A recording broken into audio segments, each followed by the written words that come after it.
Well, there was an experience that I was having with a boy, noticing that he was reaching out and pinching and grabbing. The first thing I notice oftentimes when I see weird behavior, particularly physical behavior, there's a couple of things that I notice. One is I notice eyes and what they're looking at, and I notice what their hands are. Hands are extremely important in terms of connecting children with how they connect to the environment. Children touch things, and that's what they're interested in. When I see a child who looks at something and touches something, that is what I call a green light to give them a lesson in that. But when you see children who are very weird in their behavior, you oftentimes see the children don't look at what they're touching, and they touch things in very aggressive ways. Out of frustration, they don't know what they're doing. They're reaching out, they're slapping. It's very infantile. Babies are like that. They reach out and they grab and put things in their mouth. So when I see the hands, I think of the most important technique is cooperative touching. And what it is when they're not knowing how to handle things or touch things, it's a question of lack of awareness of what their hands are doing. Now, how do you bring awareness to something if they can't look at it and you can't talk to them? It's you touch them. And that technique is called cooperative touching. Yes. So touching something with the child, not squeezing them or holding their hands down, but finding out what their arms or hands are doing. Now, this child was going like this. Every time he reached out, he pinched. So what I did was I put my hand against him, let him do it to me, and then I did it a little back to him. And when he moved his hand, I moved it with him. Now, what was that? I wasn't forcing his hand to move.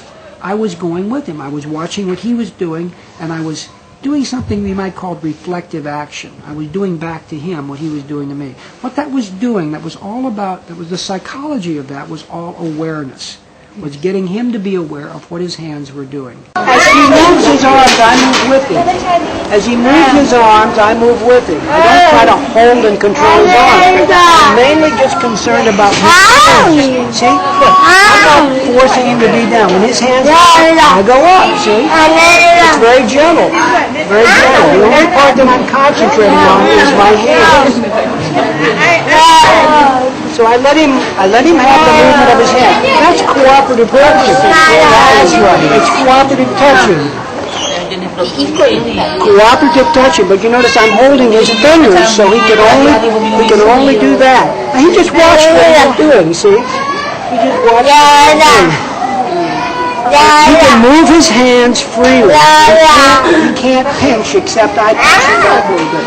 I don't worry about those little things.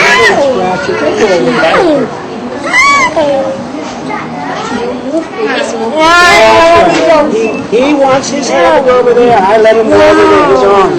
But I keep my attention on my hands. His hands is where the attention is. His hands. Let's see where he wants to go with his arms. Spin him back this way. See, he has a little control. He has a little control that way. See, he wants to go like this. I go like that, and he feels that I'm friendly with him. He feels like I'm not forcing or controlling him. His grumbling is also not as strong as if other people. I'm not pushing against him. I'm just going with him. See, the only part that it looks like I'm pushing him around, but really he's moving his arms. He's enjoying it. Sounds like a purring cat. It is. It's kind of like a dance, you know.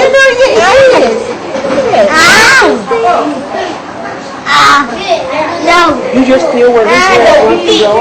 This is called the new way of Abby's dance. This is called the special education dance.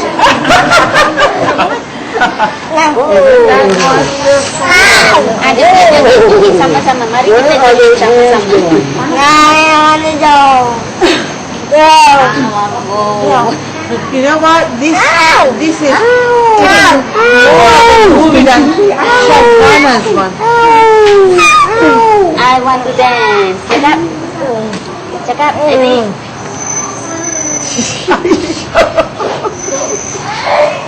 Check up, baby. He's coming up nice. Can you feel it? He's responding more.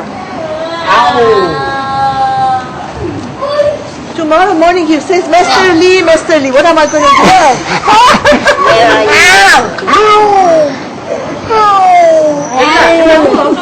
Fun?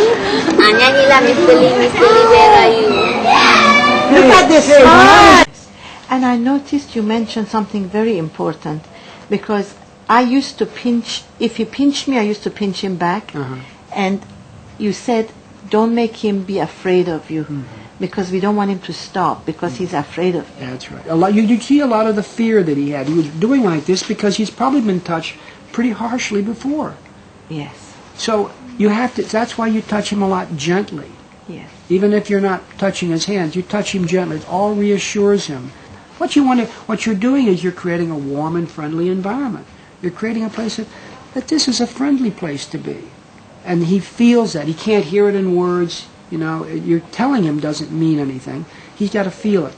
He's got to feel it. And that's why you're touching him gently. Yes. Is the way that he feels that there is something out there that is warm and friendly. Yes.